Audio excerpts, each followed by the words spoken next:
काय काळजी घेणार, आपल्याला काय करायचं आहे, राईटचा आरसा, लेफ्टचा आरसा आणि स्क्रीन असेल तर स्क्रीनमध्ये लक्ष ठेवायचं आहे आपल्याला. ठीक आहे, तर गाडी आपली सरळ पाठीमागे आली आपली. आता आपण सरळ पाठीमागे आलो, तर आपल्याला जायचं आहे राईट साईडला.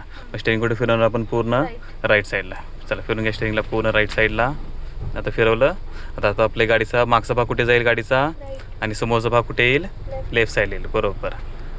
यस, येऊ द्या. आता गाडी सरळ होईपर्यंत असंच. गाडी सरळ झाली की स्टॉप करा. मग गाडी सरळ झाली का नाही आपली? आता गाडी आपली सरळ झाली की स्टेरिंगला काय करायचं, परत रिटर्न घ्यायचं परत. यस, बरोबर. छान. तर गाडी आता सरळ आपली गाडी पाठीमागे जाईल. बरोबर का? चालली सरळ मागे, स्टॉप. ओके. आता जायचं आपल्या लेफ्ट साईडला. मग स्टेरिंग कुठे फिरवणार आपण? पूर्ण लेफ्ट साईडला फिरवणार. जेव्हा आपण स्टेरिंग लेफ्टला फिरवाल तेवढं मागचा भाग कुठे जाणार गाडीचा? आपला लेफ्टला जाणार. गाडीचा समोरचा जो बोनेट आहे तो कुठे येणार? राईट साईडला येणार. तो चला येऊ द्या पाठीमागे. येऊ द्या अशीच. छान बघा.